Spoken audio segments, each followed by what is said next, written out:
I've got some questions about the pandemic. Question 1, we were told that we had to shut down society to flatten the curve.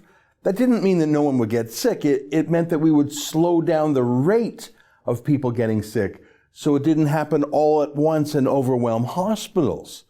Well, mission accomplished. The curve is so flat, it's lower than any of the best case scenarios we were showed last month. Hospitals are mostly empty. So why are we still in a lockdown? Question 2. Not a single child in Canada has died from this virus. No one under 20 years old. There are about 8 million Canadians under 20. Not one has died. So why have we shut down schools, kids' sports, and summer camps? Question 3. Here's an interesting article in the Globe and Mail. It says, to date, 312 detailed studies have been published about clusters of coronavirus infections. There is not a single case of infection by casual contact outdoors, unquote. So not a single person in Canada under 20 has died from this, and not a single person anywhere has caught the disease while being outside. So why have we shut down playgrounds and parks? Question 4. Why do politicians threaten us with huge fines for visiting with friends and family when it seems like every single one of them has done so themselves? Trudeau told us we had to stay home over Easter, but then he immediately crossed into Quebec for a family get-together over Easter. Doug Ford had a whole family reunion and went to his cottage too. John Tory went on a junket to London, England, and he loves photo ops without his face mask with hospital workers, and it sure looks like a lot of politicians have had a haircut. It's like those jet-setting celebrities telling us about global warming.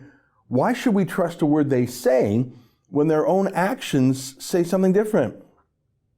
Question 5. As you know, here at Rebel News, we've offered a free lawyer to any Canadian who has received an unfair ticket for just walking outside. And so far, we've taken 11 cases. We're not a public interest law firm, but we're doing that kind of work. Question, how come Canada's most famous and best funded group, the Canadian Civil Liberties Association, with a 7-figure budget and full-time lawyers on staff, how come they have refused to take a single case of any Canadian whose civil liberties have been violated? Not one. Oh, scratch that. They did take one. I see that they have sued the government to get them to release all the prisoners. Got it. Question 6. I see that CNN has put that Swedish teenager, Greta Tunberg, on one of their expert panels about the virus. Wow. Is there anything that girl can't do? How do you think that happened? Do you think CNN said, forget about the doctors and the experts. Let's get us a foreign high school dropout with clinical depression to lecture us? Later on, I was diagnosed with Asperger's syndrome, OCD, and selective mutism. Yikes. Do you think CNN recruited her, or do you think her PR handlers reached out to CNN telling them that Greta had diversified her scolding into new subject matters? How dare you!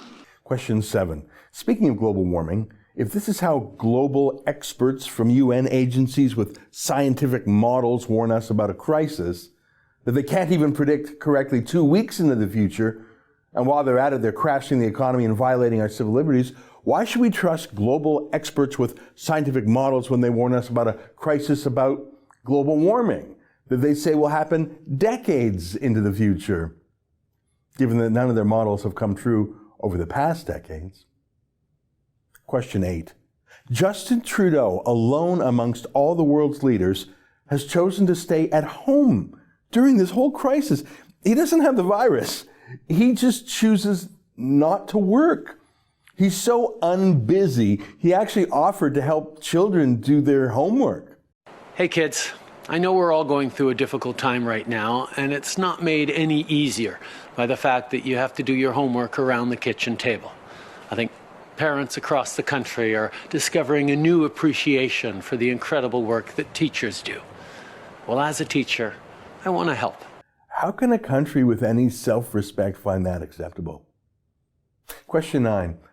Why did Parliament give itself a raise on April 1st when so many of the rest of us were getting laid off? Why did they jack up carbon taxes by 50% on that same day?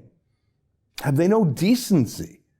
Or do they simply know we can't throw all of them out and we'll probably forget that they stuffed their own pockets by the time the next election rolls around? Question 10. Canada's Chief Public Health Officer, Theresa Tam, has kept her second job during this whole crisis. She works for Canada, but she also has a job working for the United Nations agency, the World Health Organization. In fact, she has missed important Canadian duties, such as briefing the provinces, because she's busy running errands for the UN. In the greatest health panic in a century, why is Canada's top public health doctor moonlighting for a foreign agency, one controlled by China, no less?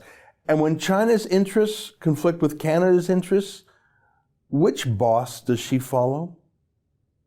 Question 11. Approximately 5,300 people in Canada have died from the virus, but 82% of the deaths were seniors living in seniors' homes. They didn't die from the virus or from being old. They died from the virus and being old in a particular deadly setting. I'll get back to it in a moment. So if you take those seniors' home statistics out of the equation, the entire virus death toll is about 1,000 people. Now, every one of those is a tragedy, but in any given year, the number of deaths from the regular flu and pneumonia in Canada, it's between 6,000 and 8,500 people. Did we just destroy 2 million jobs because of the flu? Question 13. One common link between many of the seniors' homes and those meatpacking plants in Alberta that are the biggest virus clusters out there is that they're both operated by cheap foreign laborers brought into Canada under something called the Temporary Foreign Workers Program. They're exempt from normal workplace laws. They're paid a pittance, which is why large, heartless multinational corporations love the Temporary Foreign Workers Program, like meatpacking plants and institutional seniors' homes, some of which are actually owned by China. But these foreign workers are paid so poorly, they often have to live in bunkhouse-style dwellings en masse, small rooms, breathing each other's air. And in the case of meatpacking plants, they also carpool together to save every cent they can. And in the case of those seniors' homes, temporary foreign workers often work at several places just to make a living. So the health staff themselves became super spreaders. So my last question is, now that we've destroyed 2 million jobs, and now that we know the virus isn't as bad as experts said, can the rest of us please get back to work now? And by that I mean Canadians going back to work. Can unemployed Canadians have first dibs at any jobs before we continue to fly in foreign citizens to undercut Canadian wages? Oh, yeah, I guess not. That's an excerpt from my daily show, The Ezra Levant Show. Every day I do a monologue on the news of the day, then I interview an interesting guest, and then I read my hate mail. You gotta subscribe. Go to rebelnews.com.